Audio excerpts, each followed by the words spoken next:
کہ ایک آدمی گزر رہا تھا تو اسے جوتے کا ایک پیر مل گیا. جوتا بڑا مہنگا تھا, نیا تھا, ڈبے سے کسی کا گرا تھا, ایک پیر ملا. انہیں ڈھونڈنا شروع کر دیا, کس کا ہے جوتا, کس کا ہے, کس کا ہے, کس کا ہے. وہ گلیوں میں آوازیں دیتا جا رہا ہے, اور کسی کا جوتا گر گیا ہے. پھر تھوڑا سا آگے جا کے نا اسے دوسرا پیر بھی مل گیا, پر اس نے مالک ڈھونڈنا بند کر دیا. اس نے کہا ٹھیک ہے اب ضرورت نہیں. جب تک وہ ایک تھا نا, دیانتداری عجیب ہے نا. یعنی کسی کو کہے نا یہ مرغا بیمار تھا تو ذبح نہیں ہوا تو مر گیا, تو وہ کھائے گا تو اسے الٹی آئے گی, کہے گا یہ حرام ہے. صحیح کہہ رہا ہوں, میری بات ٹھیک ہے. وہ مرغا جو 500 کا ہے وہ حرام موت مرا, ذبح نہیں ہوا, تو وہ کسی کو کھلائیں تو الٹی آتی ہے. بھئی اس پہ الٹی آتی ہے تو 50,000 حرام کا ہو تو اس پہ الٹی کیوں نہیں آتی؟ او میرے دوستو, آج تو لوگ نسبت جوڑتے ہیں. یا میاں صاحب موجود ہیں, لوگ کسی بڑے بزرگ سے نسبت جوڑنے کے لیے نا خدمت میں جا کے بیٹھتے ہیں, کہتے شیخ ایک حدیث پڑھا کے اجازت دے دیں تاکہ ہمارا آپ سے تعلق بن جائے, نسبت کا, شاگردی کا. لوگ دعوے کرتے ہیں, کہتے ہیں میں نے فلاں بزرگ کی زیارت کی, فلاں بزرگ کی میں نے زیارت کی. آپ کو بہت سارے لوگ ملیں گے جو کہیں گے جناب میں 90 سال کا ہوں, میں نے فلاں شیخ کو دیکھا. آپ ان لوگوں پر رشک کرتے ہیں تو کبھی اس کی آنکھوں پر بھی رشک کرو جس نے آنکھیں بھر کے مدینے والے محبوب کو دیکھا, حضور کے پیچھے نماز پڑھی, نبی پاک کے ساتھ بیٹھ کر کھانا کھایا. اور وہ جو چند گھنٹوں کے صحابی ہیں نا, چند گھنٹوں کے یعنی کلمہ پڑھا, نماز کا موقع بھی نہیں ملا, حج کا موقع بھی نہیں ملا, زکوٰۃ کا موقع بھی نہیں ملا, کلمہ پڑھا, جہاد ہوا, شہید ہو گئے, اور شان یہ ملی کہ عمل تھوڑا کیا ہے اجر زیادہ پا گئے. کوئی 40 سال 50 سال عبادت کرنے والا بھی ان کے مقام کو پہنچ سکتا. ہاں, ہم سے ایک غلطی ہوئی ہے, اس کا اعتراف بڑا ضروری ہے. اپنی کوتاہیوں کو ماننا چاہیے. ہم سے جو کمزوریاں ہوئی ہیں اس کا ہمیں اعتراف ہے. ہم نے لوگوں کو نہیں بتایا کہ حضرت خالد بن ولید کی شان کیا ہے. ان پر مستقل جمعوں کے خطبے نہیں رکھے گئے, الگ سے کانفرنسیں نہیں کی گئی. ہم نہیں بتا سکے لوگوں کو کہ حضرت زبیر بن عوام کی شان کے آدمی تھے. ہم نے نہیں لوگوں کے سامنے ذکر کیا کہ حضرت طلحہ بن عبید اللہ کی عظمت کیا ہے, کس پائے کا قرآن کا عالم ہے جناب سیدنا عبداللہ ابن مسعود. ہم نے نہیں بتایا آپ کو کہ کیا شان ہے جناب عمار ابن یاسر کی. ہم نہیں تذکرہ چھیڑ سکے لوگوں کے سامنے کہ حضرت سالم مولا کون ہے. لوگوں کو تو ڈھب سے نام نہیں آتے صحابہ کے. حضرت جابر ابن عبداللہ رضی اللہ تعالیٰ عنہ جن کا جگہ جگہ تذکرہ ہے, ہم نے مستقل ان پر جمعے نہیں پڑھائے. ہمیں اپنی کمزوریوں کا اعتراف ہے. جناب ابو عبیدہ بن جراح امین امت, نہیں اس طرف تذکرے ہو سکے, یہ کمزوری ہے. لیکن میرے بھائیوں, جن لوگوں کو زندگی میں ڈپریشن رہتا ہو نا, انزائٹی رہتی ہو, بڑی جلدی کسی بھی بات پہ ہاتھ پیر پھولتے ہوں, انہیں چاہیے کہ جناب خالد بن ولید کو پڑھے. انہیں چاہیے کہ حضرت سعد بن ابی وقاص کو پڑھے. جو سمجھتے ہو نا بڑا میری طبیعت پہ خوف طاری ہوتا ہے اور میرے بچے ڈرتے ہیں, سہم جاتے ہیں, انہیں چاہیے کہ اپنے بچوں کو مولا علی شیر خدا کی بات سنائیں. سناؤ اپنے بچوں کو قصے خیبر و خندق کے. کہانی سن کے حیدر کی دلوں سے ڈر نکلتے ہیں. کہانی سن کے حیدر کی دلوں سے رج کے مال کماؤ, جائز طریقے سے, کوئی منع نہیں. اپنے بچوں سے کہو بہترین بزنس مین بنے اور سارے پہلو دیکھیں کہ کس طرح تجارت مضبوط ہو سکتی ہے. اور تجارت آپ اکیلے نہیں کرتے. آپ کی فیکٹری میں 1500 لوگ کام کرتے ہیں, سب کا چولہا جلتا ہے آپ کے وسیلے سے. تجارتیں بند نہیں کریں, خوب تجارت کو فروغ دیں, لیکن ساتھ ساتھ نا حضرت عبد الرحمن ابن عوف کو بھی پڑھیں. ساتھ سیدنا عثمان غنی کی زندگی کا مطالعہ بھی کریں. ذرا دیکھو یہ تاجر ہی تو تھے. یہ کیسا شان والے تاجر ہیں جناب عثمان غنی کہ یہ آتے ہیں تو محبوب ذرا اپنے لباس مبارک کو اور درست کرتے ہیں. سیدہ عائشہ صدیقہ عرض کرتی ہیں حضور آئے تو جناب ابو بکر بھی ہیں، جناب عمر بھی ہیں، لیکن عثمان تو اچھا مزاج کے نرم ہے، طبیعت کے ٹھنڈے، اور آپ نے اس قدر اہتمام فرمایا. تو کریم فرمانے لگے جس سے فرشتے حیا کرتے ہیں میں اس کی حیا نہ کروں. اور خدا کے بندو جس کی فرشتے حیا کریں، جس کی حضور حیا کرے، پھر وہ کتنا بے حیا ہے جو حضرت عثمان کی حیا نہ کرے. تو سمجھو آپ حضرت عبد الرحمن ابن عوف کے پیچھے نبی کریم نے نماز پڑھی ہے.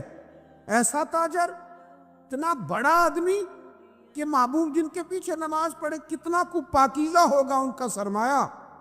تو میرے دوستو ہر صحابی کے بارے میں آپ دیکھیے نا، جن کو شوق ہے زندگی میں ریسرچ کا، تحقیق کا، تو آئیں جناب ابو ہریرہ رضی اللہ تعالیٰ عنہ کو پڑھیں، حضرت معاذ ابن جبل کو پڑھیں جناب عبداللہ ابن عمر کو جو حج کے سب سے زیادہ مسائل جانتے ہیں، لوگ ان کی طرف رجوع کرتے ہیں. آئیں ان لوگوں کو دیکھیں، آپ کو ہر آدمی چمکتا ہوا ستارہ ملے.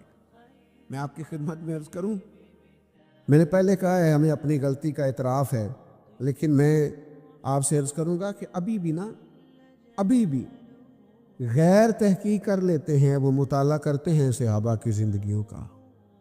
چند ایک کتابیں میری نظر سے گزری جو مشرکین کی اور دیگر کفار کی لکھی ہوئی ہیں، لیکن وہ جگہ جگہ مثالیں لیتے ہیں خلفائے راشدین سے. وہ چیزوں کو سمجھتے ہیں. وہ کہتے ہیں دیکھو کس نے بہترین حکمرانی کی. دیکھو حضرت ابو بکر صدیق رضی اللہ تعالیٰ عنہ. پتہ ہوتا کیا ہے، کچھ لوگ ایسے ہوتے ہیں جو اپنے من کو ہمیشہ تازہ رکھتے ہیں. لیکن نا بعض لوگ زندگی میں ملتے ہیں جو آپ کو تلخ کر دیتے ہیں، آپ کے رویے میں سختی کو کچھ ایسا کر جاتے ہیں کہ آپ ناراض ہوتے ہیں، آپ کو غصہ آتا ہے، آپ کی طبیعت پر کچھ غبار چڑھتا ہے. لیکن پھر اپنی روحانیت کے لیے نہ بندہ، اسے چاہیے کہ وہ پرواہ نہ کرے اور واپس آئے، درود پاک پڑھے، تلاوت کرے، سجدہ کرے. ایسے لوگوں کے پاس بیٹھے جن سے مل کے کلیجہ ٹھنڈا ہو، اس طرف جائے ہی نہ، ورنہ دکھ بڑھتے رہتے ہیں. سوچے ہی نہ کہ وہ کیا کر رہے. میرے بھائی یاد رکھیے گا اور اس کو سمجھیے گا، حضرت صدیق اکبر رضی اللہ تعالیٰ عنہ کی زندگی کو آپ پڑھیں گے تو آپ کا مزاج تر و تازہ ہو جائے گا. یعنی جو لوگ کسی چیز کی پرواہ نہیں نہ کرتے، مست رہتے ہیں، جان ہے عشق مصطفیٰ، روز فضو کرے خدا.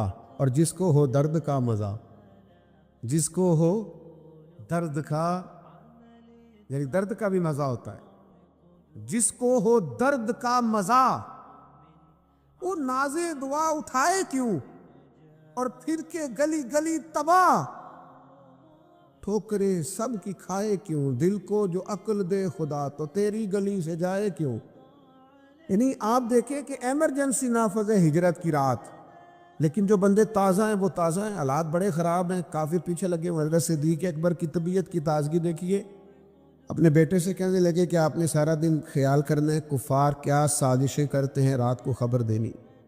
ایمرجنسی میں تازہ چیزیں نہیں ملا کرتی، لیکن غلام سے کہا بکریاں سارا دن سائیڈوں پہ چرانا، رات کو غار ثور کے پاس لے آنا، میرے نبی کو تازہ دودھ ملنا چاہیے. اپنی شہزادی جناب اسماء بنت ابی بکر سے کہا تازہ کھانا پکا کے غار ثور میں پہنچانا. یعنی جس طرح کچھ لوگ پورے طور پر اپنی طبیعت کے لحاظ سے محو نہیں ہو جاتے کسی کام میں. ہمارے ہاں بھی لوگ شاگرد ہوتے ہیں پر کوئی نہیں ہوتے، مرید ہو کے بھی مرید. وہ مننا بھی کدا مننا ہے، کدے مان لیا تے کدے منیا ہی نہ. بس ہلکا پھلکا سا تعلق رکھا، آئے کبھی نہ آئے، کبھی گئے کبھی نہ گئے. لیکن وہ غلامی کا خاص رنگ، وہ کیفیت، اگر کچھ لوگ سارے کٹھن حالات میں بھی اپنی روح کو تازہ رکھنا چاہتے ہیں تو جناب صدیق اکبر کی زندگی کا مطالعہ کریں. اچھا مزے کی بات، خلافت بھی کرتے ہیں، لاکھوں مربع میل حکومت بھی چلانی ہے، اور سخت ترین فتنے ہیں، منکرین زکوٰۃ، منکرین ختم نبوت، ان کے خلاف جہاد بھی جاری ہے جناب صدیق اکبر کا۔ خارجی داخلی تمام رستوں پر پہرے دار بنے ہوئے ہیں، لیکن حضرت عمر رضی اللہ تعالیٰ عنہ فرماتے ہیں کہ ایک بوڑھی اماں نابینا تھیں، بے اولاد تھیں، تو میں نے چاہا کہ میں ان کے گھر میں کام نہ کرایا کروں، تو فرماتے میں نے معلومات کی تو پتہ چلا پہلے ہی کوئی شخص کر جاتا ہے۔ ظہر کے بعد بھی معلوم کیا کون ہے، کوئی نہ آیا، عصر کے بعد بھی کوئی نہیں، عشاء کے بعد بھی کوئی نہیں، مغرب میں بھی کوئی نہیں۔ کہتے میں تہجد کے وقت چھپ کے بیٹھا، وہی ہوا جس کا مجھے یقین تھا، جناب صدیق اکبر کا دروازہ کھلا۔ امیر المومنین گھر سے نکلے ہیں اور بوڑھی کے گھر میں گئے، جھاڑو دیے، ادھر دیکھو نوجوانوں، کرنے کو کام ہی نہیں ملتا ہمیں کوئی، ہم کیا خدمت کریں جی، ہم کیا آپ سب کچھ کر سکتے ہیں، ضروری ہے کہ کروڑوں روپیہ جیب میں ہو تو خدمت خلق ہوتی ہے؟ آپ کسی عہدے پر ہی بیٹھے تو پھر ہی آپ کچھ کر سکتے ہیں؟ ایسا نہیں ہوتا۔ حضرت صدیق اکبر نے دیکھو دستور حیات اور دستور عمل دیا، بوڑھی کے گھر میں جھاڑو دے رہے ہیں، برتن دھو رہے ہیں، پانی بھر کے لا رہے ہیں، ساری ڈیوٹی کر رہے ہیں۔ جناب سیدنا عمر فرماتے ہیں جب اپنے گھر سے نکلے صدیق اکبر تو جوتے اتار کے نا بغل میں دبا لیے، سارا کام کاج کر کے باہر آئے تو میں سامنے کھڑا ہو گیا، گویا میں نے عرض کی پتہ نہیں آپ کس کستوری اور سندل کے بنے ہوئے ہیں، ساری باتیں ٹھیک ہیں پر یہ جوتے کیوں اتارے؟ تو فرمانے لگے یار جوتوں سے آواز پیدا ہوتی ہے، بوڑھی کی ڈیوٹی کرنی ہے، کو سارے محلے کو تو نہیں نہ بتانا، ڈیوٹی کرنی یعنی سارا دن ہی کام کرتے ہیں پر اپنی طبیعت کو تازہ رکھنا ہے، مگن رہنا ہے۔ ہم لوگ نا صحابہ سے سیکھتے نہیں ہو، ورنہ ایک ایک سے سیکھتے جاؤ تو دیوانے ہوتے جاؤ، طبیعت حشاش بشاش ہوتی جائے، مزاج میں ٹھہراؤ آتا جائے۔ یہ بڑے ہی حسین لوگ تھے، میں کہتا ہوں جو کسی ایک کو بھی پڑھے گا دیوانہ ہو جائے گا، ان کے پیچھے چلے گا تو دیوانہ وار غلامی کرنے کو جی چاہے گا۔ بڑے میٹھے، بڑے رسیلے، بڑے سجیلے، بڑے عظیم لوگ، زندگیاں بڑی معنی خیز گزاری، بڑی۔ دیکھیے دو چار لوگوں نے حضور کی خدمت میں عرض کیا تھا ہم اپنا سارا مال ہی اللہ کے راستے میں دینا چاہتے ہیں۔ اسلام بڑا اعتدال پسند مذہب ہے، حضرت ابی بن کعب نے بھی کہا، حضرت ابو لبابہ نے بھی کہا، ایک موقع پہ حضرت سعد بن ابی وقاص نے بھی کہا، حضرت ثابت بن قیس نے بھی کہا حضور سارا مال دینا اللہ کے راستے۔ تو نبی کریم نے فرمایا نہیں بھائی چوتھا حصہ دو، ہم نہیں چاہتے تمہارے بچے بعد میں دوسروں کے آگے ہاتھ پھیلائیں، چوتھا حصہ دو اگر بڑا ضروری ہے تو، ورنہ اسلام نے سال کے بعد اضافی مال میں سے 2.5% زکوٰۃ ضروری قرار دی۔ کچھ لوگوں نے کہا سارا دینا ہے، حضور نے قبول نہیں فرمایا، لیکن قربان جائیں حضرت صدیق اکبر سارا ہی لے آئے، اور اس طرح کا لے آئے کہ بدن کے کپڑے بھی اتار کے پیش کر دیے۔ لیکن کمال ہے نا، محبوب نے قبول بھی فرمایا، اور یہ نہیں پوچھا کیا لے کے آئے ہو، یہ پوچھا گھر کیا چھوڑ کے آئے ہو۔ انداز تکلم ہی بدل گئے، گھر کیا چھوڑ کے آئے ہو؟ تو حضرت ابوبکر صدیق کی سنت کے پہلے صوفی بھی ہیں نا، جواب دیکھو کیسا صوفیانہ ہے، یہ نہیں کہ حضور سارے لے آیا ہوں، گھر کیا چھوڑ آئے ہو؟ یا رسول اللہ گھر میں اللہ چھوڑ آیا ہوں، اللہ کا رسول چھوڑ کے آیا ہوں، بھرا ہوا گھر ہے، ہم کو لاوارث لوگ ہیں، بھرا ہوا گھر ہے، کمال ہے، ہر چیز گھر میں موجود ہے، اللہ رسول کو چھوڑ کے آیا ہوں۔ میرے بھائی ان لوگوں کے طرز حیات کے قریب جاؤ گے تو جینا آئے گا، اور صرف جینا ہی نہیں آئے گا، ان لوگوں کی زندگیوں کو پڑھو گے تو مرنے کا بھی مزہ آئے گا۔ یعنی کیسے عجیب لوگ ہیں، کیسے انفرادی لوگ ہیں کہ شہادت کی دعائیں مانگتے ہیں، اور اس طرح مانگتے ہیں کہ بخاری میں موجود ہے احد کا دن تھا، حضرت جابر بن عبداللہ فرماتے ہیں صحابی کھجور کھا رہے ہیں، کھجور، اور حضور کی بارگاہ میں عرض کرتے ہیں یا رسول اللہ اگر اس جنگ میں میں شہید ہو گیا تو کہاں جاؤں گا؟ تو محبوب نے فرمایا جنت میں۔ اتنی کھجور کھا لی تھی، کھا لی باقی چھوڑ دی، جنگ لڑنی شروع کی اور شہید ہو گئے۔ یعنی وہ شہادت کی قریب جانے میں اتنی دیر بھی نہیں کرتے جتنی کھجور کھانے میں دیر لگتی ہے۔ یہ ساری انفرادیت آپ کو یہاں ملے گی۔ نوجوانوں، پوچھا جاتا ہے کیا چیز پسند ہے، کیا چیز، بہت سارے لوگ پوچھتے ہیں، لیکن یاد رکھو، پسند کرو نبی پاک کے صحابہ کو، پسند کرو حضور کی اولاد پاک کے اسوہ نور کو، اور واپس لوٹ آؤ، اپنے دین کی طرف رجوع کرو۔ زندگی بے چین ہو جاتی ہے۔ آپ کو پتہ ہے بہت زیادہ پڑھے لکھے لوگ بھی ذہنی تناؤ کا شکار ہو جاتے ہیں، بہت زیادہ مالدار گھروں میں بھی ڈپریشن ہوتا ہے، انزائٹی ہوتی ہے، آزمائش ہوتی ہے۔ کیوں؟ کہ زندگی کا وہ جو خاص لطف ہے نا جو محبوب کا دیا ہوا، وہ نہیں لوگ لیتے۔ چھوٹی چھوٹی سازشیں، چھوٹی چھوٹی مخالفتیں، چھوٹی چھوٹی قدورتیں یہ طبیعت پر بوجھ بن جاتی ہیں۔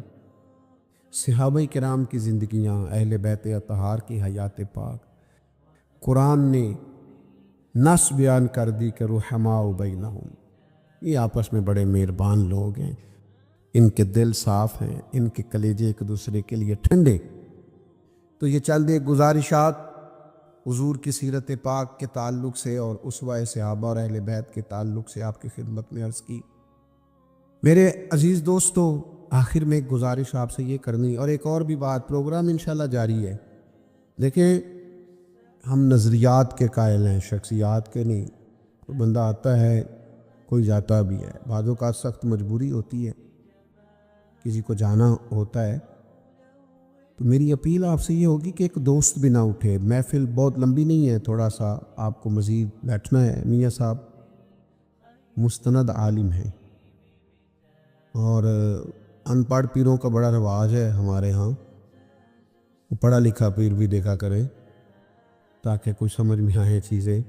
وہ مجھے تو تھوڑے دن پہلے ایک جگہ میں نے بول دیا تو مجھے بعد میں پتہ چلا کہ وہ اللہ خیر کرے، وہ محفل کرانے والوں کی کلاس لگ گئی۔ بعد میں نے وہاں کہہ دیا، میں نے کہا یہ جاہل پیر نہ اپنے آستانے پہ مدرسہ نہیں بناتے، وہ اس لیے نہیں بناتے کہ ان کو پتہ ہوتا ہے کہ اگر یہ بچے پڑھ گئے تو ہمیں پیر کوئی نہیں ماننا انہوں نے، لہذا وہ سرے سے علماء کی مخالفت کریں گے، علم کی مخالفت کریں گے۔ جس طرح کبھی وڈیرے جو ہوتے تھے وہ اپنے دیہاتوں میں، گاؤں میں سکول نہیں بننے دیتے تھے، وہ کینسن ہے ماڑے آدھے بچے پڑھ گئے، ساڑیاں بجن پٹھے کون پائے گا، زیادہ ان کو ان پڑھ رہنے۔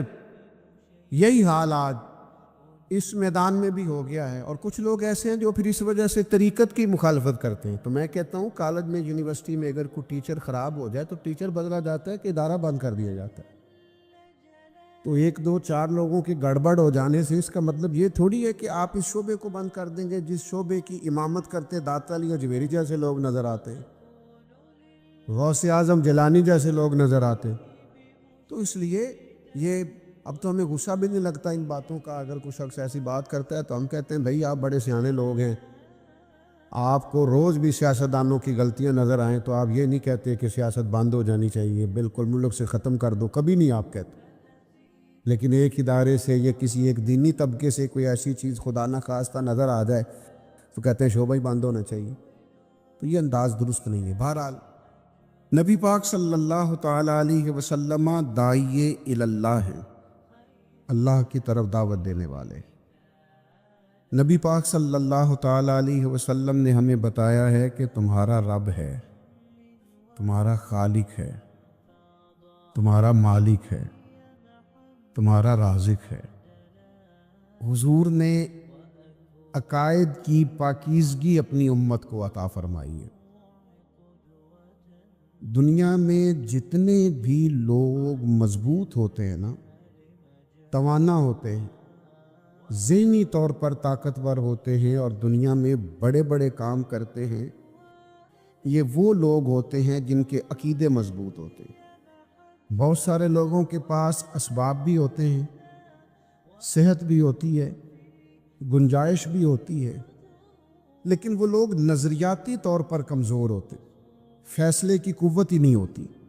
یہ کام کر لوں کہ نہ کروں، پتہ نہیں کیا ہوگا، پتہ نہیں کیا بنے گا۔ بات بات پہ ان کے ہاتھ پیر پھولنے لگتے، بات بات پہ وہ گھبرانے لگتے، ذرا ذرا سی بات کا پریشر لیتے، کنفیوز رہتے، نتیجہ یہ نکلتا ہے کہ وسعت بھی ہے، صحت بھی ہے، تعلیم بھی ہے، ڈگریاں بھی ہیں، کچھ بھی نہیں کر پاتے۔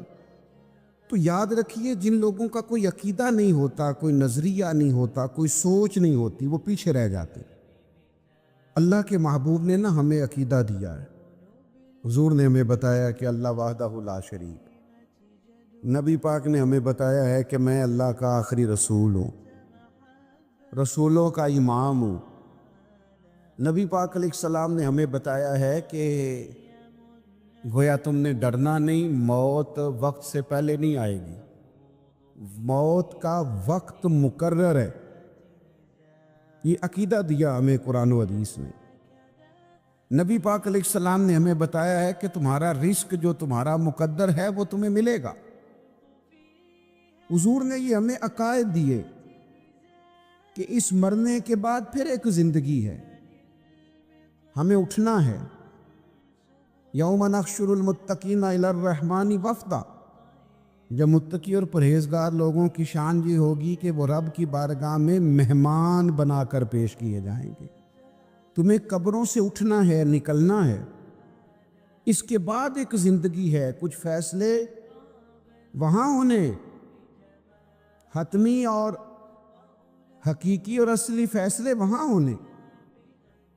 تو جب اس طرح کے نظریات لوگوں کے ہو جاتے ہیں نا، پھر لوگ کمزور نہیں رہتے، پھر ان میں خوف نہیں رہتا، پھر وہ سہمے ڈرے نہیں ہوتے، پھر وہ زندگی میں آگے جانے کے لیے کوئی چور رستہ اختیار نہیں کرتے، وہ پھر حلال حرام کی ہمیشہ تمیز کرتے، چونکہ ان کو پتہ ہوتا ہے خالق مالک اللہ ہے، رازق اللہ ہے۔ انہیں پتہ ہوتا ہے کہ رزق ہماری چلاکیوں سے نہیں آنا، خدا کے فضل سے آنا ہے۔ پھر وہ کبھی بھی کوئی غلط راہ اختیار نہیں کرتے۔ نبی پاک نے عقائد دیے۔ حضور علیہ السلام کی تشریف آوری سے پہلے لوگوں کا عقیدہ ہی کوئی نہیں تھا۔ کوئی ہاتھ سے بنائے ہوئے مٹی کے بتوں کو پوجتا ہے، کوئی معاذ اللہ چاند سورج کی طرف دیکھتا ہے۔ اوہام پرستی، وہموں کا شکار ہونا۔ اور قرآن مجید ہمیں بتاتا ہے کہ وہ لوگ حج کر کے آتے تو اپنے گھروں کے دروازوں سے نہیں گزرتے تھے، پیچھوں سے چھلانگے لگا کے دیواریں پھلانگ کے آتے کہ ہم نیک ہو گئے ہیں، اور دروازے جو ہیں یہ پاک نہیں ہیں۔ وہ قربانیاں کرتے تو ان کا خون بیت اللہ کی دیواروں سے ملتے معاذ اللہ۔ سارے کپڑے اتار کے کعبۃ اللہ کا طواف کرتے۔ ان کے اندر وہم تھے، اوہام پرستی تھی، طرح طرح کی چیزیں ان کے دلوں میں آ گئی تھی۔ نبی پاک تشریف لائے تو کریم رسول داعیہ اللہ ہیں، حضور نے ان کے نظریات کو مضبوط کر دیا، حضور نے انہیں پختگی عطا کر دی، طاقتور کر دیا ان کے ذہن کو۔ یہ حدیث آپ سب نے یاد رکھنی ہے، ذہن میں بٹھانی ہے۔ حضرت عبداللہ ابن عباس رضی اللہ تعالیٰ عنہ بیان فرماتے ہیں کہ نبی کریم علیہ السلام نے مجھ سے فرمایا کہ عبداللہ، ساری دنیا مل کے تیرا کچھ بگاڑنا چاہے نہیں بگاڑ سکتی جب تک اللہ کی حکمت کا تقاضا نہ۔ بلا وجہ ڈرنا، بلا وجہ سہ میں رہنا، بلا وجہ حالات کے سہمے ہوئے لوگوں کو بتا دو حالات بدل جاتے ہیں، ایک جیسے نہیں رہتے۔ ساری دنیا مل کے تیرا کچھ بگاڑنا چاہے تو بگاڑ سکتی نہیں جب تک اللہ کی حکمت کا تقاضا نہ ہو، مشیت الہی نہ ہو۔ اور فرمایا سارے دنیا دار مل کے بھی تیرا کوئی سنوارنا چاہیں، سنوار نہیں سکتے جب تک اللہ کی رضا نہ ہو۔ خوف کس بات کا، وہم کس بات کا؟ ہمیں نہ کچھ لوگ وہم میں ڈالتے اور ہم بڑی جلدی وہم میں آ جاتے ہیں۔ یا آپ چلے جائیں کسی بابا جی کے پاس جو تویز نہیں دیتے، 9 بجے سے زور تک مردوں کا ٹائم ہے اور عصر سے مغرب تک بیویوں کا ٹائم ہے۔ بابا جی نے کوئی کب نہیں سوائے لوگوں نوں وہمی کرن دے، تینوں کسی نے کچھ کیتا ہے؟ جننے منڈیاں دا کام کرنے نوں دل نہیں کردا انہاں سارے نوں جادو ہو گیا ہے۔ آپ کا کام کرنے کو دل نہیں کر رہا، محنت کرنے کو دل نہیں کر رہا، آپ کو نظر لگ گئی؟ خدا کے بندو، مومن کی بڑی شان ہے، مومن کا بڑا مرتبہ ہے. مومن مضبوط اعصاب کا مالک ہوتا ہے. کمزور باتیں کرنا، وہ جی بلی میرا رستہ کاٹ گئی تھی، آج مجھ سے دودھ گر گیا تھا، مجھے پیچھے سے آواز نہ دینا، یہ مومن کا کام ہے. مسلمان ایسی باتیں کرتے ہیں. اور پھر دو چار حادثات واقعات تو کسی کے ساتھ ہوئے ہی ہوتے ہیں، لوگ اس کو بنیاد بنا کے لوگوں کو کمزور کر دیتے ہیں. وہ پتہ ہے نا، آپ کو خواب آئی تھی، تو خواب میں تو شیطان بندے کے ساتھ کھیل جاتا ہے، اس میں آپ ڈر گئے، آپ کو تو طاقتور ہونا چاہیے تھا. تو نظریاتی پختگی، ماحول میں طاقت، یعنی آپ اندازہ کریں کہ نبی پاک علیہ السلام نے لوگوں کو اتنا پختہ کر دیا، اتنا پختہ کر دیا. حضور علیہ السلام نے انہیں بتا دیا کہ مرنے کے بعد بھی تم نے خوف نہیں کرنا، وہاں بھی تمہاری قبر جنت کا باغ ہی ہے. مومن کی قبر جنت کا، قیامت والے دن کا بھی تم نے اس طرح خوف نہیں کرنا، وہاں بھی جنت میں رب نے تمہارے لیے وہ نعمتیں تیار کی ہیں، وہ نعمتیں. حضور فرماتے ہیں نہ کسی آنکھ نے دیکھی، نہ کسی کان نے سنی، نہ تمہارے دل پر کبھی خیال ہی گزرا ہوگا اللہ وہ نعمتیں تمہیں عطا فرمائے گا. اتنے طاقتور ہو گئے تھے صحابہ، اتنے طاقتور ہو گئے تھے، شہادت کی دعائیں مانگتے تھے. کوئی نہیں سمجھ آئی آپ کو؟ یعنی زندگی تو زندگی، بندے کو جنت اتنی پیاری ہو جائے کہ موت سے بھی پیار ہو جائے.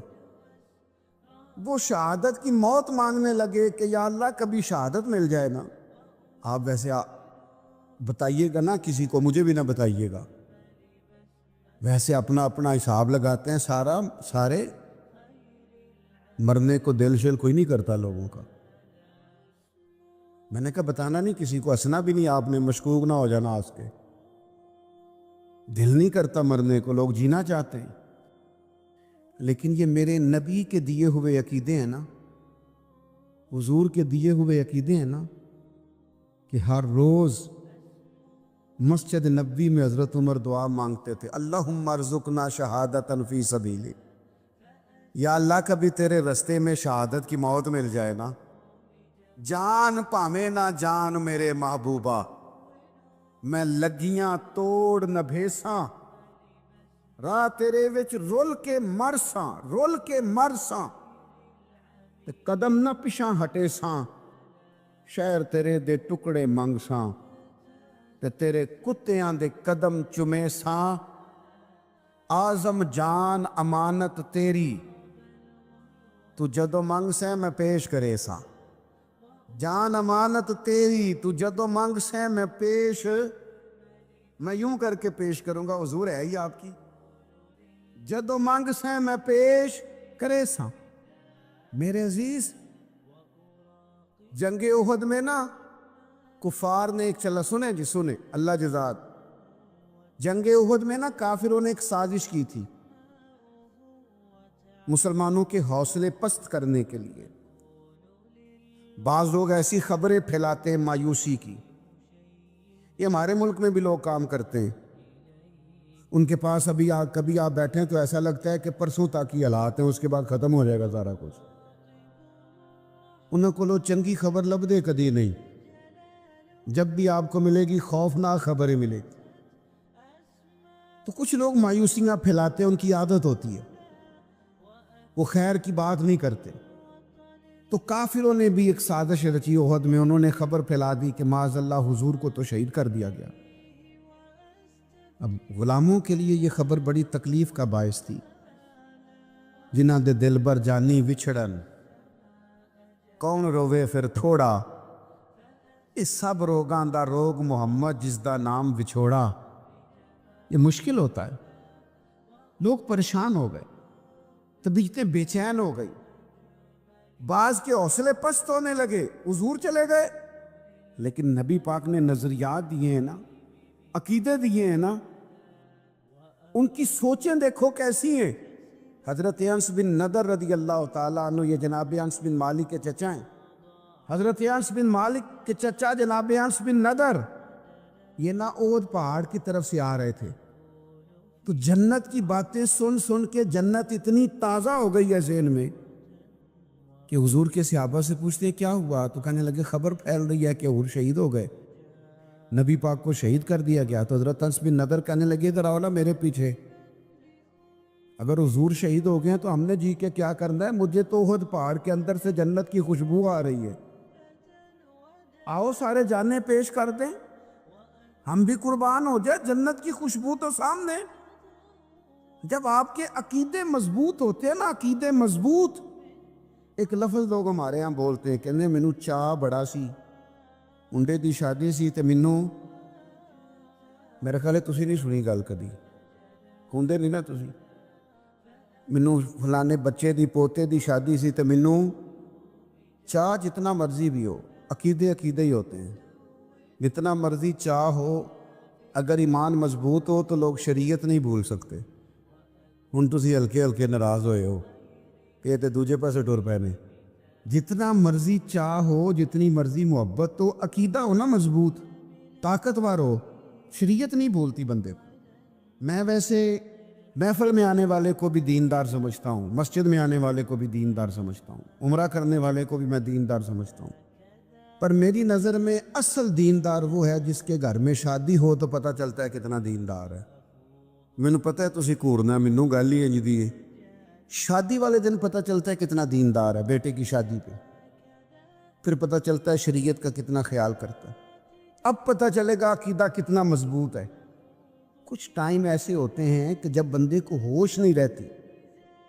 ایک صحابیہ ہیں، سیاستہ میں حدیث موجود ہے، ان کا نام ہے حضرت ام خلاد رضی اللہ تعالیٰ عنہ۔ ان کے بیٹے شہید ہو گئے تھے۔ تو مجھے بتائیے کہ کسی ماں کا بیٹا ہی چلا جائے تو اس کی کیا کیفیت ہوتی ہے؟ ہوش سلامت رہتا ہے؟ بچے کو تو بخار ہو تو ماں باپ ساری رات سو نہیں پاتے، ساری رات نہیں نیند آتی، حالانکہ بخار ہے چھوٹا سا معمولی سا اتر جائے گا، لیکن وہ ہائے ہائے کرے تو نیند نہیں آتی۔ اور بیٹا چلا ہی جائے، شہید ہی ہو جائے۔ تو جناب ام خلاد رضی اللہ تعالیٰ عنہ کا بیٹا شہید ہو گیا، تو وہ نہ معلومات کرنے آئیں کہ واقعی میرا بیٹا شہید ہو گیا، تصدیق کرنے آئیں۔ جس وقت وہ تصدیق کرنے آئی ہیں، پتہ کرنے آئی ہیں کہ میرا بیٹا شہید ہو گیا ہے، تو انہوں نے بہترین کر کے اپنا جسم پردے سے چھپایا ہوا ہے، نقاب اوڑھا ہوا ہے، پورے طور پر وہ با پردہ ہیں، آئی ہیں، تھوڑا سا پیچھے کھڑے ہو کے پوچھتی ہیں مجھے پتہ چلا ہے میرا لال شہید ہو گیا ہے۔ انہیں خبر دی گئی کہ ہاں آپ کا بیٹا بھی شہید ہو گیا ہے۔ ان سے ایک شخص نے سوال کیا، کہا اس حال میں بھی آپ کا پردہ قائم ہے؟ تو ہوش ہی نہیں رہتا نقاب کرنے کا، پردہ کرنے کا، برقع پہننے کا، یعنی بیٹا چلا گیا۔ اللہ کرے آپ کو سمجھ آئے میں کیا کہہ رہا ہوں۔ عقیدے ہوں مضبوط، نظریات ہوں تازہ، تو انسانوں کا مزاج اس طرح کا بن جاتا ہے۔ ان سے کہا جناب اس حال میں بھی آپ اتنی با پردہ ہیں؟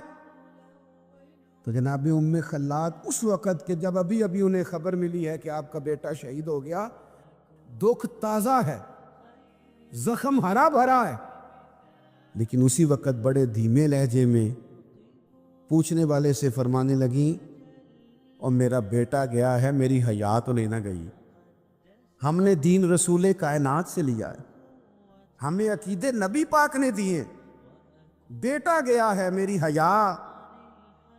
حیا تو قائم ہے نا۔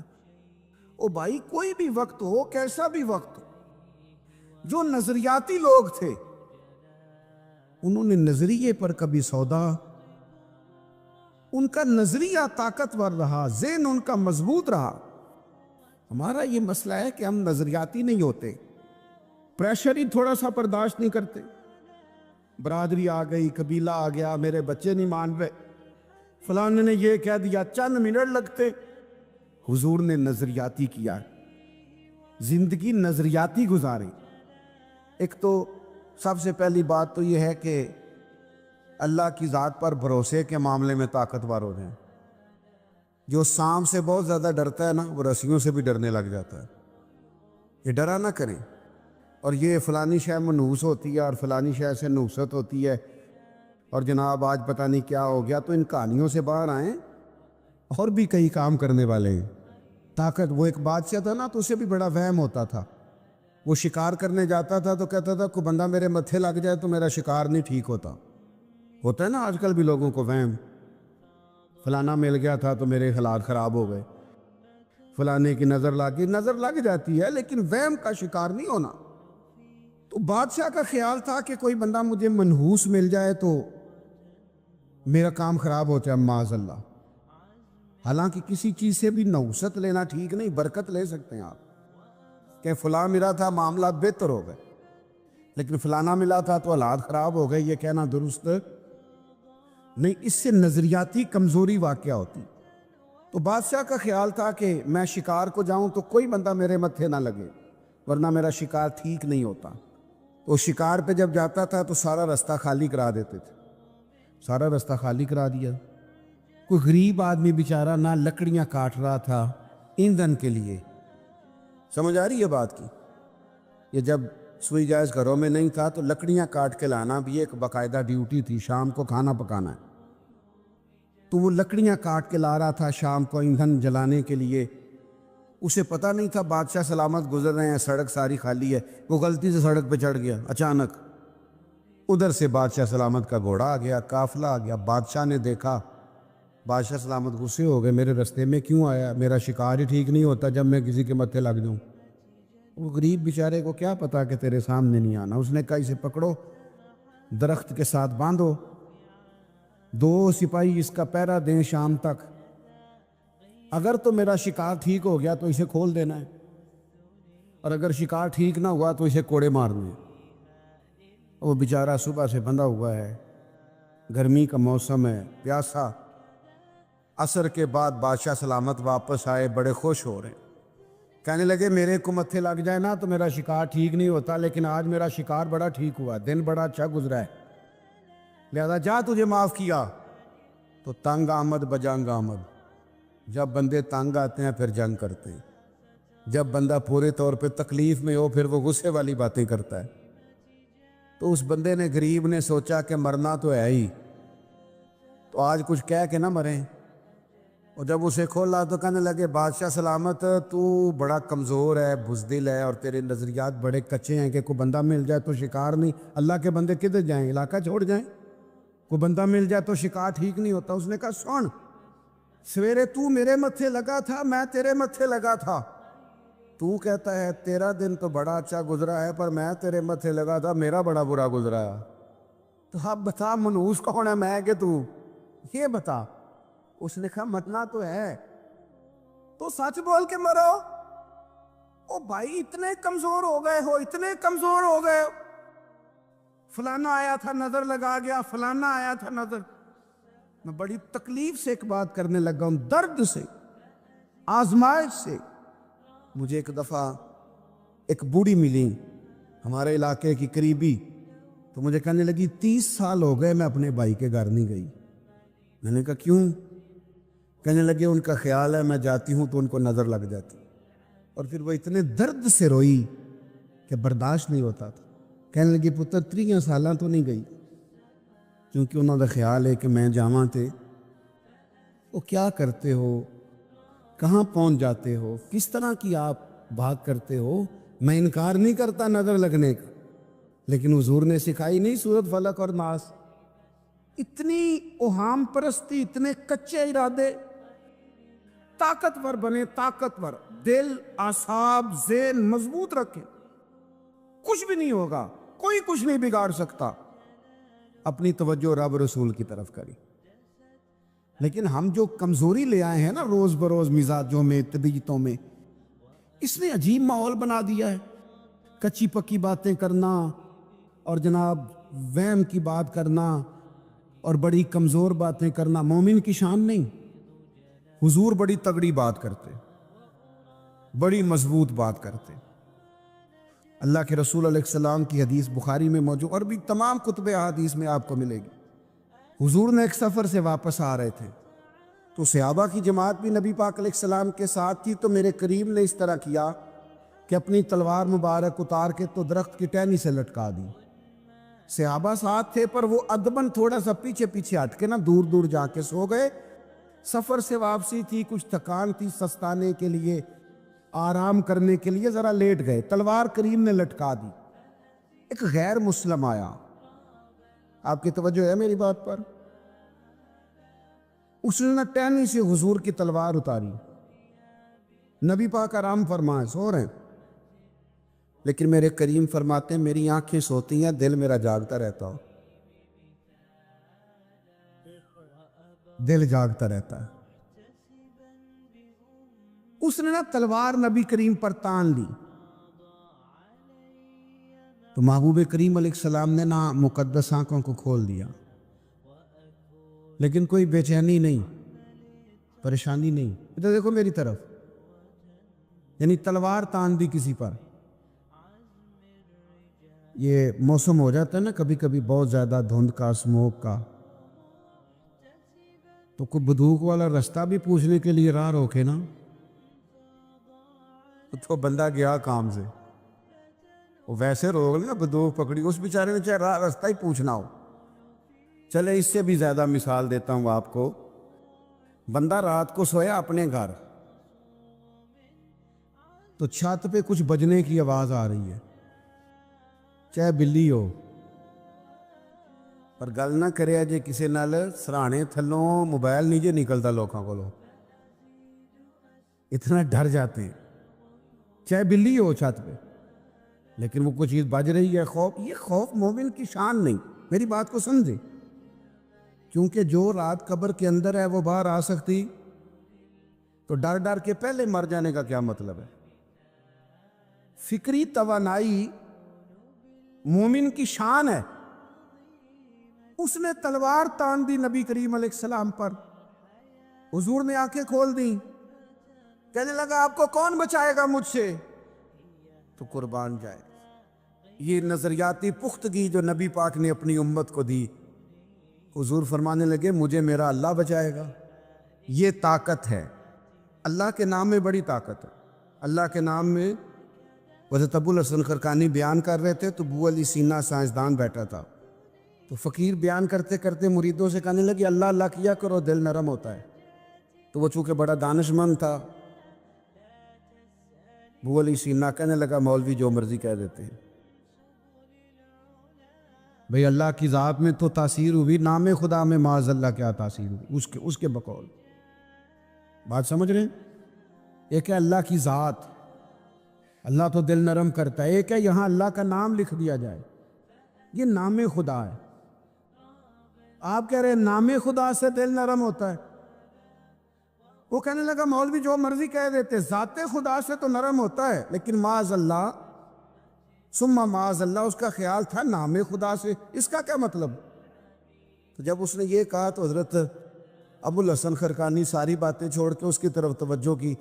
کہنے لگے ابو علی سینا تو بھی گدھا ہی ہے, اتنے بڑے آدمی کو اتنی بڑی محفل میں گدھا کہہ دیا, اس کا تو رنگ بدل گیا, آنکھوں میں خون اتر آیا, اس کی طبیعت بگڑ گئی, وہ تو جناب لال پیلا ہو گیا. 1-1.5 منٹ میں حالت خراب ہو گئی. تو حضرت ابو علی سینا حضرت ابو الحسن خرقانی فرمانے لگے ابو علی سینا گدھے کے نام میں اتنی تاثیر ہے, تیرا رنگ بدل گیا, تو اللہ کے نام میں کتنی تاثیر ہو. میں نے کوئی گدھا کھڑا تو نہیں نہ کیا لا کے, گدھے کا نام لیا ہے, تیری حالت غیر ہو گئی ہے, تو بتا رب کریم کے نام میں کتنا اثر ہو. تو یہ شان ہے اللہ کے نام کی, بلا مثال و بلا تشبیہ. اس نے نبی کریم سے کہا آپ کو کون بچائے گا. حضور فرمانے لگے مجھے میرا, بولیے مجھے میرا. یہ کہنا سیکھ لو, یہ بڑا مزیدار ہے. کوئی ظالم کوئی پریشان نہیں کرے گا, مجھے میرا اللہ بچائے گا. یہ بڑی طاقت ہے اس جملے میں. جب محبوب کریم علیہ السلام نے فرمایا نا مجھے میرا اللہ بچائے گا, تو وہ کانپنے لگ گیا. اس کے ہاتھ سے تلوار گر گئی, حضور نے اٹھا لی. نبی کریم فرمانے لگے دیکھ پھر مجھے اللہ نے بچا لیا ہے, اب تو بتا تجھے کون بچائے گا. تو فوراً بولا, کہنے لگا سنا ہے آپ معاف بڑا کرتے ہیں, اسیر دشمن کی چاہ میں بھی، وہ مخالفوں کی نگاہ میں بھی امی ہے، صادق ہے، معتبر ہے، میرا پیغمبر عظیم تر ہے۔ سنا ہے آپ معاف بڑا کرتے ہیں، تو حضور فرمانے لگے اگر تو نے سنا ہے تو جا، میں نے معاف کیا، ختم ہو گئی بات۔ تو نظریاتی پختگی ذہنوں کو مضبوط کرے۔ یہ جو کچی پکی باتیں ہیں نا، ان سے نکل آئیں۔ اور بالخصوص نوجوانوں سے کہوں گا، ساری زندگی فیصلہ ہی نہیں کیا ہم نے کرنا کیا ہے، کس راستے جانا ہے، جس نے دو باتیں بتائی اس کے پیچھے لگ جاتے ہو۔ او خدا کے بندو، طاقتور بنو۔ تم سے ایک خاندان نہیں سنبھالا جا رہا، تمہیں تو پورے کے پورے قبیلے سنبھالنے چاہیے، تمہیں تو بستیوں کی بستیوں کو لیڈ کرنا چاہیے۔ تم ابھی تک فیصلہ ہی نہیں کر پائے میں نے کس راستے جانا ہے، اور سارا وقت سوئے رہنا، اور سارا وقت موبائل استعمال کرنا، اور سارا وقت جناب کپڑے پسند کرنے میں گزار دینا، اور 4 گھنٹے آئینے کے سامنے کھڑے رہنا۔ اس سے کچھ حاصل نہیں ہوگا۔ زندگی محنت سے بنتی ہے، جد و جہد سے بنتی ہے، آبلہ پائی سے بنتی ہے۔ پیروں میں زخم آ جائیں تو زندگی بنتی ہے۔ چل چل کے بندہ تھک جائے، اور تھک کے سوئے، اور سو کے اٹھے، اور اٹھ کے پھر چلے۔ اقبال کہنے لگے پلٹنا جھپٹنا، جھپٹ کر پلٹنا، یہ لہو گرم رکھنے کا ہے ایک بہانہ۔ آپ نظریاتی طور پہ پختہ ہوں، طاقتور ہوں، مضبوط ہوں، فکری توانائی آپ کو حاصل ہو۔ یہ کیا بات ہوئی ایک مسئلہ سنا نہیں اور جناب پریشان ہوئے نہیں؟ مضبوط ہو کر میدان میں اترو۔ لوگ اتنے بڑے کام کاج کر کے دنیا سے چلے گئے، اور ہم ابھی تک وہموں میں پڑے ہوئے ہیں، تعویذ ڈھونڈتے پھرتے ہیں۔ کوئی دم والا بابا مل جائے، کوئی مشورے والا بندہ مل جائے، اس سے نکلو باہر۔ زندگی میں طے کرو۔ گھوڑا جب دوڑتا ہے نا تو اس کے پیروں کو کانٹے دار جھاڑیاں کئی دفعہ لگ جاتی ہیں، لیکن وہ دوڑتا رہتا ہے۔ وہ کبھی لگ جاتی ہیں، کبھی اتر جاتی ہیں، وہ چلتا رہتا ہے، پرواہ، کیونکہ اسے منزل تک جانا ہے۔ اپنی منزل کا تعین کرو، اپنی زندگی میں کچھ طے کرو، اور پھر اس کے حصول کی جد و جہد کرو۔ کمزور نہیں پڑنا میرے عزیزوں، میرے بھائیوں۔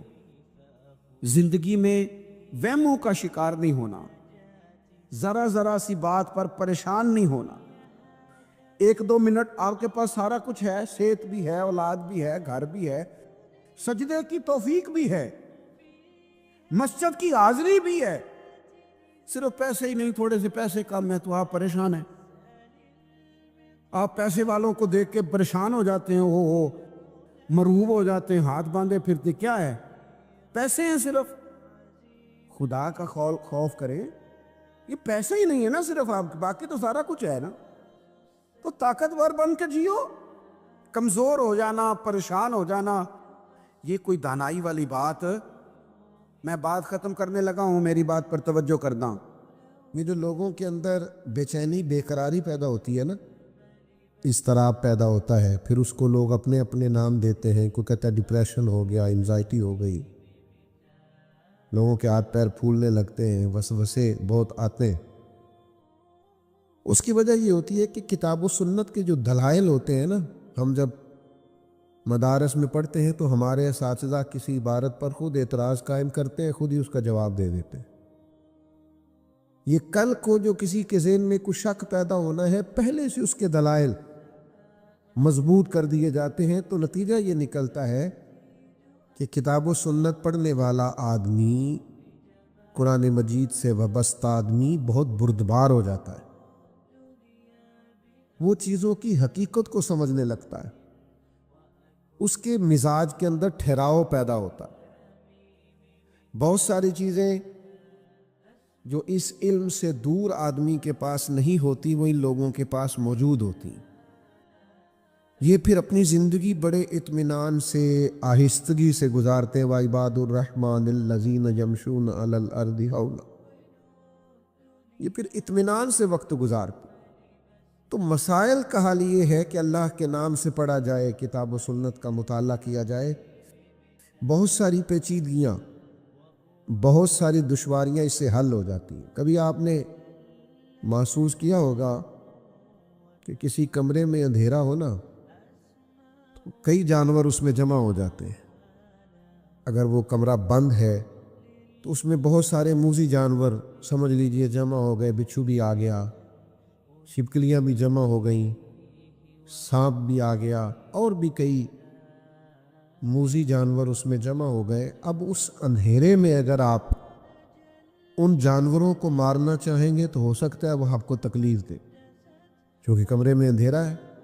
آپ سانپ کو مارنے لگے تو ہو سکتا ہے نشانہ ٹھیک نہ لگے، آپ کو ڈس لے. آپ بچھو کو، کھٹمل کو پکڑنے لگیں تو ممکن ہے کہ وہ آپ کو تکلیف دے، چونکہ اندھیرا ہے. ہو سکتا ہے آپ مار نہ سکیں. اس کا بہترین اور زبردست حال یہ ہے کہ آپ کمرے میں اجالا کر دیں. آپ لائٹ آن کریں، چراغ کا بندوبست کریں، یہ سارے جانور ویسے ہی بھاگ جائیں گے، مارنے ہی نہیں پڑے گے. تو یاد رکھیے گا، علم وہ نور ہے، کتاب و سنت کی تعلیم وہ روشنی ہے جس سے بہت سارے اندھیرے ویسے ہی بھاگ جاتے ہیں. آپ کو ایک ایک کر کے بہت ساری چیزوں کو ختم نہیں کرنا پڑتا، بلکہ بھاگ جاتے ہیں. ہمارے ساتھ یہ ہوا ہے کہ چاہتے نہ چاہتے، اور بہت سارے لوگ مخلص بھی تھے، وہ چاہتے بھی تھے کہ کتاب و سنت سے آگاہی حاصل کریں. کچھ کو اسباب نہ مل سکے، کچھ سے تھوڑی سستی ہو گئی، کچھ نے بر وقت فیصلہ نہیں کیا، کچھ ویسے فیصلے کی قوت نہیں رکھتے تھے. تو لوگ دور ہوتے چلے گئے کتاب و سنت کے نور سے. اس کا نقصان یہ ہوا کہ زندگیوں میں بے چینی، بے قراری، الجھاؤ. آپ دیکھیے کہ مفتی صاحب بیٹھے ہیں، اگر دن میں 100 مسائل کسی عالم سے پوچھے جاتے ہیں تو شاید 95 مسائل طلاق کے ہوں. اور بیچارے لوگ بڑے بہانے کر کر کے، وہ میرے دوست تھا ایک تو اس نے یہ کر دیا، تو اس نے پھر یہ کر دیا، تو اس طرح کر کے لوگ مسئلہ پوچھتے ہیں، شرماتے بھی. کبھی آپ غور کریں تو ہمارے ہاں شادیوں کی تیاری 6 ماہ پہلے شروع ہوتی ہے. فرنیچر کا آرڈر دینا ہے، سونار کو آرڈر دینا ہے، کپڑوں کی تیاری کا بندوبست کرنا. لکڑیوں سے گھر آباد ہوگا، سونے سے گھر بسے گا، مہنگے مہنگے کپڑوں کے ساتھ گھر میں سکون آئے گا. سب کچھ ہم نے کیا ہے، لیکن وہ جو مسائل تھے طلاق کے اور نکاح کے، میں ذمہ داری سے عرض کرتا ہوں، اگر وہ پہلے سے سکھا دیے جائیں، اور کوئی مشکل کام نہیں ہے، وہ ہفتے میں 2-4 گھنٹے نکال کے بھی کسی عالم کے پاس اپنے بچے کو لے جایا جائے، بچی کسی معلمہ کے پاس بیٹھے کچھ مسائل سیکھ لے، تو یہ جو گھر روز ٹوٹتے، پتہ نہیں ہے اسے شرعی مسئلے کا، اور اس نے بس 3 طلاق اکٹھی دے دیں. یہ جو گھر ٹوٹتے ہیں یہ بچ جائیں، یہ جو مسائل بنتے ہیں ان سے ہم محفوظ ہو جائیں. لیکن کیا کریں، کس طرح کر کے اپنی سستی دور کریں، یہ کوئی مشکل نہیں ہے. بہت سارے لوگ ہیں، اگر ہم تھوڑی توجہ کریں تو وہ مہربانی کریں گے، وہ ہماری بات سنیں گے، وہ ہمیں سکھائیں گے. لیکن کتاب و سنت سے وہ وابستگی جو ہماری ضرورت ہے، جو ہمارے لیے، دیکھیے میں ایک شخص کو پڑھ رہا تھا تو وہ کہنے لگے زندگی میں وہ عجیب لمحہ تھا، وہ میرے ساتھ تھا پر میں تنہا تھا. لوگ ساتھ ہو کے بھی ساتھ نہیں ہوتے. تو وہ کچھ نوجوان اور نئی نسل اتنی تنہائی پسند ہو گئی ہے کہ شادی سے پہلے اب کچھ کورسز کرانے پڑتے ہیں. انہوں نے لکھا ہے کہ کچھ کورسز کرانے پڑتے ہیں کہ کسی اور کو بھی برداشت کریں، مل جل کے رہ سکیں. کچھ ذہنی طور پر ان کو تیار کرنا پڑتا ہے. تو میں سوچ رہا تھا کہ کتنا خوبصورت دین ہے میرا، کہ جو ساری معاشی زندگی کو اور معاشرتی زندگی کو ہمیں منظم کر کے دیتا ہے. ماں باپ کا وجود گھر میں بہت بڑی نعمت ہے، وہ راضی ہوں تو رب راضی ہوتا ہے. آپ نے نکاح کر لیا تو دین نے کیا روحانیت عطا کی نکاح کو. فرمایا کہ جس نے نکاح کر لیا اس نے ایمان محفوظ کر لیا. یہ بات کہاں کی تھی، کہاں پہنچ گئی، کس قدر معنویت. یعنی یہ کوئی دنیاوی کام نہیں، بلکہ یہ تو مضبوطی ایمان کا ذریعہ ہے. تو میرے عزیز، جب آپ کتاب و سنت کو پڑھیں گے تو آپ کو کہیں بھی کسی مقام پر بھی کمزوری نظر نہیں آئے گی. دیکھیے کچھ لوگوں کا خیال ہوتا ہے کہ میں تجارت کرتا ہوں، کاروبار کرتا ہوں، بزنس مین ہوں تو میں دنیا دار ہوں، اور وہ بعض اوقات اظہار بھی کرتے ہیں کہ حضرت ہم تو دنیا دار سے لوگ ہیں، سارا دن کاروبار کرتے ہیں. تو میں کہتا ہوں کہ اگر آپ دین کے ساتھ وابستہ ہو نا تو آپ کو پتہ چلے کہ صوفیاء کے ہاں، سالکین طریقت کے ہاں بہت بڑا مقام ہے کہ وہ نبی کریم علیہ السلام کی بارگاہ تک پہنچے، حضور کے قدمین شریفین تک، بلکہ نالین مبارک تک کی رسائی حاصل کریں. یہ بہت بڑا معراج کا درجہ ہے کہ محبوب کریم کے مقدس قدموں تک انہیں رسائی حاصل ہو گئی. لیکن میرے بھائیوں غور تو کیجیے، یعنی درود پاک پڑھا جاتا ہے، وظائف پڑھے جاتے ہیں، باوضو رہا جاتا ہے، کچھ مخصوص قسم کے اوراد و وظائف پر توجہ دلاتے ہیں ہمارے مشائخ تاکہ یہ قرب انہیں نصیب ہو. لیکن اللہ کے حبیب علیہ السلام نے فرمایا جو سچ بول کے تجارت کرے گا نا، قیامت کے دن اللہ اسے نبیوں کے ساتھ جگہ عطا فرمائے گا. یعنی یہ کاروبار کرتے کرتے کہاں پہنچ گیا ہے، تجارت کرتے کرتے اسے کیا مقام مل گیا ہے. شرط یہ ہے یہ دین کے ساتھ وابستگی اختیار کرے، قرآن و سنت کا طالب علم بنے. اور مجھ سے ناراض نہ ہوئیے گا، کچھ بہانہ یہ بھی کرتے ہیں لوگ کہ میری عمر اب بڑی ہو گئی ہے، مجھ سے سیکھا نہیں جاتا ہے. ویسے یہ بھی بہانہ ہے. یہ کچھ سال ہی ہوئے زیادہ کمپیوٹر کو عام ہوئے تو کسی سرکاری ملازم نے بھی استعفیٰ نہیں دیا کہ مجھ سے نہیں سیکھا جاتا کمپیوٹر، لہٰذا میں نوکری چھوڑ رہا ہوں، اب اس عمر میں کمپیوٹر سیکھوں، مجھے 35 سال ہو گئے جاب کرتے ہوئے. کسی نے بھی انکار ہے. اور بھائی 50,000 کی نوکری بچانے کے لیے اگر کمپیوٹر سیکھا جا سکتا ہے تو قبر اشر بچانے کے لیے قرآن و سنت بھی سیکھا جا سکتا ہے. ہم اپنی چھوٹی سی جاب بچانے کے لیے کیا کچھ سیکھ رہے ہیں، کیا کر رہے ہیں، کیا کیا کورسز کس عمر میں لوگ کرتے ہیں. تھوڑی وابستگی اختیار کریں. باتیں زیادہ نہیں کرنی، بس سمیٹنے لگاؤں. یہ جو بچے حفظ کرتے ہیں نا یا مدارس دینیہ میں پڑھتے ہیں، ان کے بھی دل اتنے نازک ہوتے ہیں جتنے کہ باقی بچوں کے.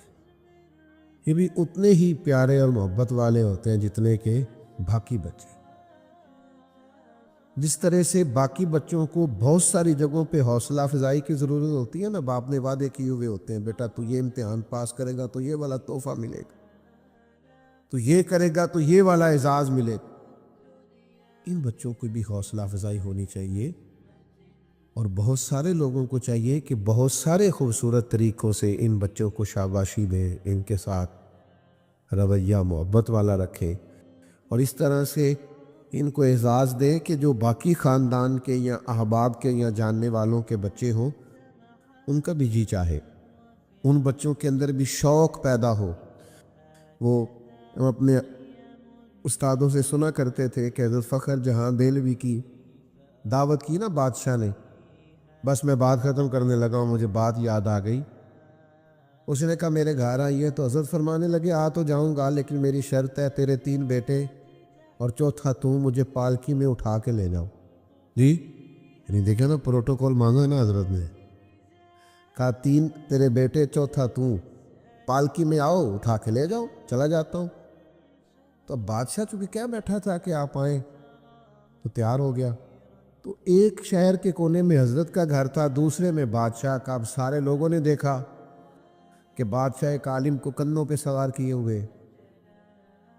حضرت چلے گئے اور جب واپسی ہوئی نا گھر سے تو اکیلے ہی آ گئے. تو بادشاہ کہنے لگا بادشاہ آدمی ہو نا، آتی دفعہ کہا تھا کندھوں پہ سوار ہو کے جانا ہے، اور جا رہے ہو تو یہ فقیری ہے کہ اکیلے ہی چل دیے. کچھ عرصے کے بعد شیخ دوبارہ ملے اور فرمانے لگے بادشاہ مجھے معاف کرنا، میرے اندر کسی کونے میں بھی کوئی تکبر نہیں تھا اور میں نہیں پسند کرتا تھا کہ میں تیرے اور تیرے بچوں کے کندھوں پہ سوار ہو کے جاؤں، لیکن صرف تو مجھے بازار سے لے گیا ہے نا اٹھا کے. سینکڑوں لوگوں نے اپنے بچے مدارس میں داخل کرا دیے. اگر عالم کی یہ شان ہے کہ وہ اس طرح نوازا جاتا ہے تو پھر ہمیں بھی اپنے بچوں کو دین پڑھانا ہے. تو تیرے اس ایک عمل کی وجہ سے کتنے لوگوں کا رجوع ہوا ہے کتاب و سنت کی طرف. میں چاہتا نہیں تھا، لیکن یہ کہ اس وجہ سے، اس حکمت کی بنیاد پر میں نے تجھ سے یہ مطالبہ کیا. تو بادشاہ حضرت کو دعائیں دینے لگا. تو تھوڑا سا نا اس اعزاز کو بھی سمجھنا چاہیے گا. اچھا ہمارے لوگ نا پوچھتے ہی رہتے ہیں کہ بچہ آپ حافظ، آپ ناراض نہیں ہوں گے؟ چلے خو کرے ہم سے تھوڑا سا گلہ بھی کر لے. بیٹا آپ نے ماشاءاللہ حفظ کر لیا تو آگے کیا کرنا ہے؟ تو درس نصابی کر لیا تو آگے کیا کرنا ہے؟ وہ میرے بھائی جن سب نے ایم ایس سی کی ہوئی ہے وہ آگے کیا کر رہے ہیں؟ آپ یہ ضرور پوچھئے کہ آگے آپ نے شعبہ کیا اختیار کرنا ہے، لیکن اس لہجے میں بات کرنا کہ شاید اس کے لیے آنے والے وقت میں بڑی مشکلات ہیں اور یہ کسی جگہ فٹ نہیں ہو سکے گا. تو بھئی ایسا نہیں ہے، اللہ توفیق دیتا ہے.